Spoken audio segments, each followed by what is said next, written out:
My little cousin Matthias wasn't always blind. When he was 4, his home caught fire due to an electrical issue in the attic.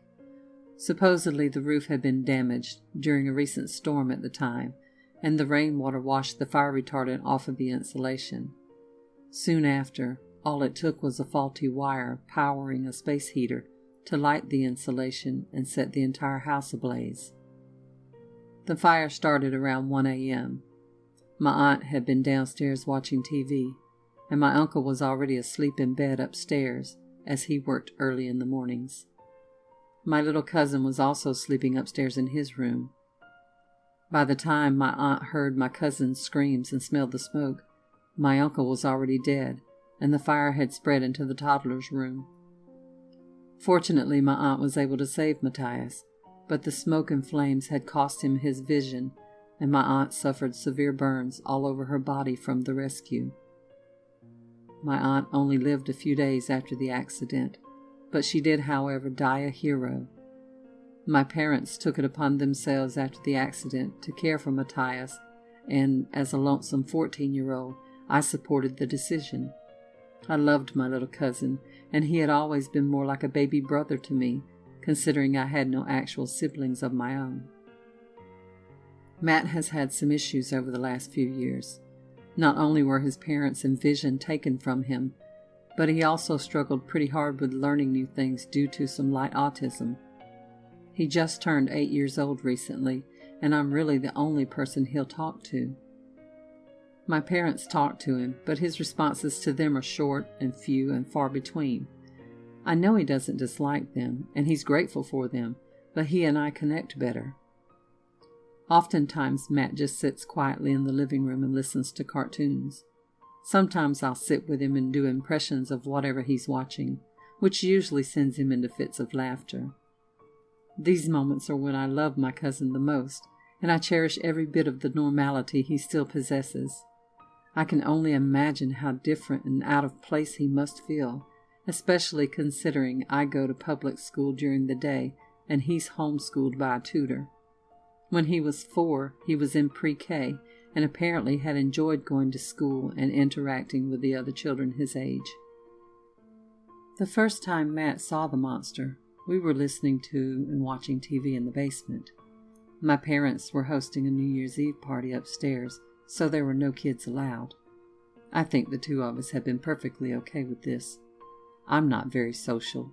Obviously, Matt isn't either, as I've already said. And I especially don't like being around all the random adults my parents socialize with. My mom gave me a couple of wine coolers and a couple of sodas for Matt. I know, I'm only 18, but it was a special occasion. I was at home, and I mean, let's face it, I'm officially an adult, and kids even younger than me do a lot worse.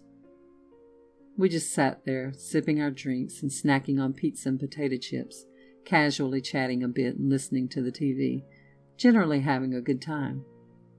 Suddenly, Matt turns to me and puts his index finger to his mouth to hush me mid-joke. "What is it?" I ask him, more curious than concerned. Were my parents talking about us to their guests upstairs? "There's something in the corner over there," Matt replied, pointing towards the back, unfinished half of the basement. "What?" I said, really confused at this point. "Did you hear a mouse or something?" "No, Heather. I can see it." My curiosity first turned to confusion and now to concern. "Stop trying to freak me out, Matt," I say behind a shaky laugh and gently sock him on the shoulder playfully. "I'm not. It's right there. It has really long arms and fingers, and it's just staring."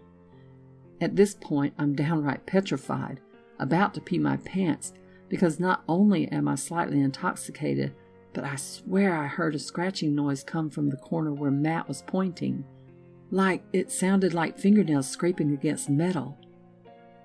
I shot a hard glance towards the corner, trying to investigate the noise and Matt's claim from a safe distance, as I wasn't brave enough to get up and take a closer look. I couldn't see anything, but I definitely, maybe just from being so freaked out, felt like the two of us weren't alone in that basement. Matt, you're blind, I point out, trying not to be rude or cruel to him by stating the obvious, but you know. Heather, I can see it, he repeated. I swear.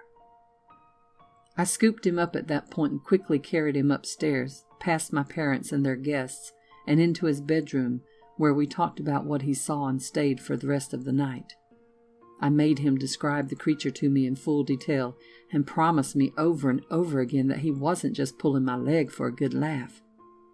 He assured me time and time again that night that he was being sincere with me, and his own fear was what ultimately convinced me that he wasn't pulling the ultimate prank. Since the first encounter, Matt has made several other claims to me about seeing this thing. First, we were sitting at the kitchen table eating breakfast, and he turned his head towards the den and said, Heather, there's that thing again. I looked, not seeing anything, but once again I heard that same metal scraping noise I heard from the basement. Another time we were in the living room, and he pointed to the wall, saying there were handprints with long fingers on it. Despite his sincerity and the noises I was hearing, I tried pushing Matt's claims into the back of my head. I mean, oftentimes little kids thought they saw monsters, and to me, Matt very easily could be remembering something he'd watched on TV before he lost his sight. Plus, he was somewhat autistic. I mean, that made more sense than a blind kid seeing a monster, right? It's been a while since Matt has said anything about the monster to me. The only reason I'm writing this now is because last night I was woken up by a metal scraping noise beside my bed.